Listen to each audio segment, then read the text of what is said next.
स्वाति और विहान एक दूसरे से बहुत प्यार करते हैं और एक दूसरे से शादी करना चाहते हैं। दोनों के घर वालों को भी ये रिश्ता पसंद है, इसलिए दोनों बहुत खुश हैं और शादी की तैयारियों में लगे हुए हैं। स्वाति विहान को देखकर गुनगुनाने लगती है, मिले हो तुम हमको बड़े नसीबों से, चुराया है मैंने किस्मत की लकीरों से।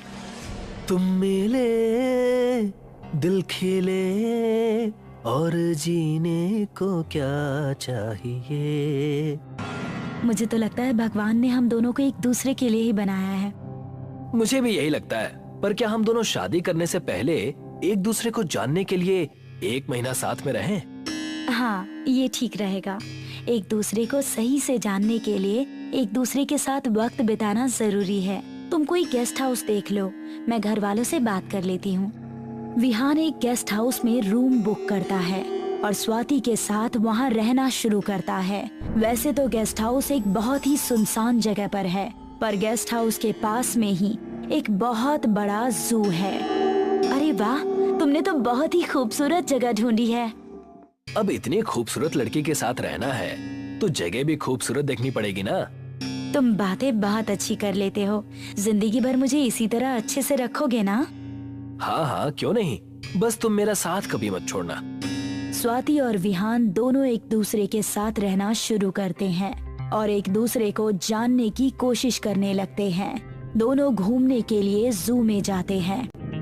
अरे वाह, कितने प्यारे कबूतर हैं। मन तो करता है कि इनको अपने साथ ही ले जाऊं।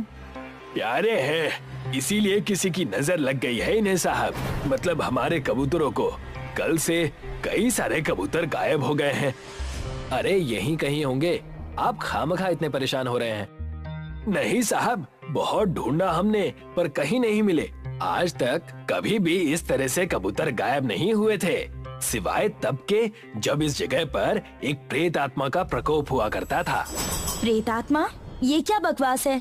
आज के इस मॉडर्न जमाने में भी आप इन सब चीजों में बिलीव करते हो? जब अपनी आंखों के सामने से जानवर गायब होता देखिएगा ना, तो आपको भी भरोसा हो जाएगा मैडम। स्वाति और विहान जू में घूमने के बाद अपने रूम के लिए निकल पड़ते हैं। रात काफी हो चुकी है, इसलिए दोनों ही घर पर आने के बाद गहरी नींद में सो जाते हैं। दूसरी तरफ चौकीदार को जू में एक काला साया घुसता हुआ दिखाई देता है। कौन है वहाँ पर? मैं पूछता हूँ, कौन घुसा है इतनी रात को जू में? वो साया चौकीदार की बात को अनसुना करके सीधे कबूतर खाने की तरफ चला जाता है और वहाँ से कबूतरों को निकाल कर खाने लगता है। तभी चौकीदार वहाँ पर आ जाता है। चौकीदार देखता है कि वो किसी औरत का साया है जिसके लंबे धारदार दांत हैं। वो अपनी टॉर्च से उस साए पर लाइट मारता है और जोर से चिल्लाता है, छोड़ दो कबूतरों को, नहीं तो मैं अपनी लाठी से तुम्हारी गर्दन तोड़ दूंगा। मैं कहता हूँ छोड़ दो। वो चुड़ैल जब कबूतरों को नहीं छोड़ती तो वो अपनी लाठी से उसके सिर पर वार करता है।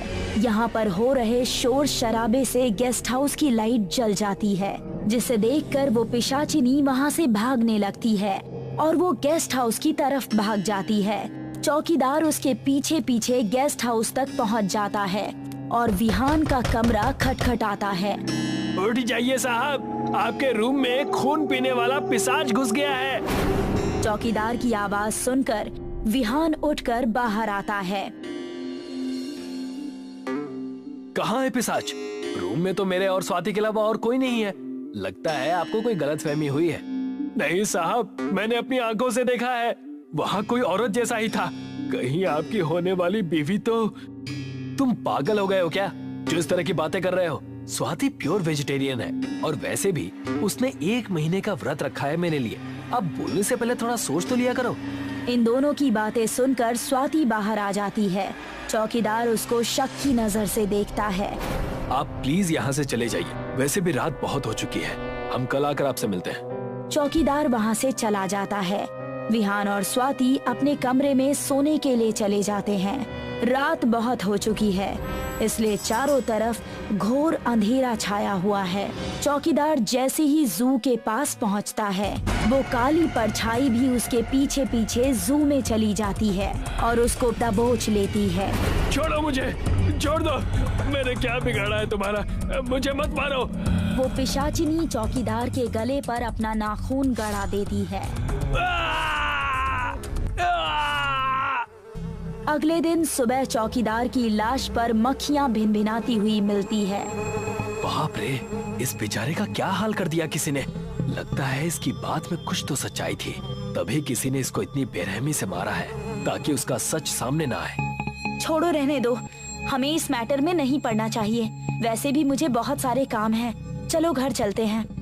स्वाति चौकीदार की लाश को बहुत ही मिस्टीरियस नजरों से देखती है। चलो यहाँ से चलते हैं, वैसे भी पुलिस आने वाली होगी, बेमतलब हमें इस मैटर में इन्वॉल्व होना पड़ेगा। विहान और स्वाति वहाँ से चले जाते हैं, पर अब स्वाति के बिहेवियर में कुछ बदलाव आ जाते हैं। वो खाना खाना छोड़ देती है। ये देखकर विहान को स्वाति पर शक हो जाता है। वो एक रात सोने का नाटक करता है और देखता है कि स्वाति रात को उठकर कहीं जा रही है। उसका पहनावा और शरीर पूरी तरह से बदल चुका है। उसके दांत लंबे हो चुके हैं और वो जू की तरफ जा रही है। विहान पुलिस को कॉल करके सब कुछ बताता है और स्वाति का पीछा करता है। रुक जाओ स्वाति, तुम इतनी रात को कहाँ जा रही हो? मैं विहान हूँ, क्या तुम मुझे सुन पा रही हो? स्वाति का बदला हुआ रूप जू के अंदर घुसता है, पर तभी विहान बीच में आ जाता है और इस पिशाचिनी को रोकने की कोशिश करता है। रुक जाओ स्वाति, मैं तुम्हें किसी जानवर को नुकसान नहीं पहुंचाने दूंगा। हट जाओ मेरे रास्ते से, नहीं तो मैं तुम्हें भी मार डालूंगी। तुम ऐसा नहीं कर सकती, मैं तुम्हारा होने वाला पति हूँ, तुम मुझे नुकसान नहीं पहुंचा सकती। मैं काला जादू की सिद्धियां पाने के लिए कुछ भी कर सकती हूँ। हट जाओ मेरे सामने से, नहीं तो मैं तुम्हारी भी बलि दे दूंगी। मुझे किसी भी हालत में 100 बलि पूरी करनी है। 60 जानवरों को तो मैं मार चुकी हूँ। जब विहान उस पिशाचिनी के सामने से नहीं हटता, तो वो विहान पर हमला कर देती है, पर इससे पहले कि वो विहान को कुछ नुकसान पहुंचाती, पुलिस वहां पर आ जाती है और उस पर गोली चलाती है। गोली लगने से वो पिशाचिनी अपने नॉर्मल रूप में आ जाती है और स्वाति बन जाती है। स्वाति, तुम ठीक तो हो ना? तुमने इतने जानवरों को मारा, मुझे तो यकीन ही नहीं हो रहा। तुम तो वेजिटेरियन हो ना? तुम तो वेजिटेरियन होने का नाटक करती थी, तुम ऐसा भी करोगी? मैं सोच भी नहीं सकता था। उस बेचारे चौकीदार को भी तुमने मार डाला। मैं ये सब हम दोनों के लिए कर रही थी।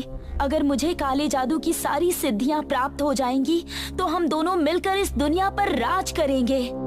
लगता है कि ये लड़की कोई साइको टाइप की है। इसको पागल खाने में भर्ती करवाना पड़ेगा। मैं पागल नहीं हूँ विहान, प्लीज मुझे मेंटल हॉस्पिटल मत भेजो। मैं ये सब हम दोनों के लिए ही तो कर रही थी।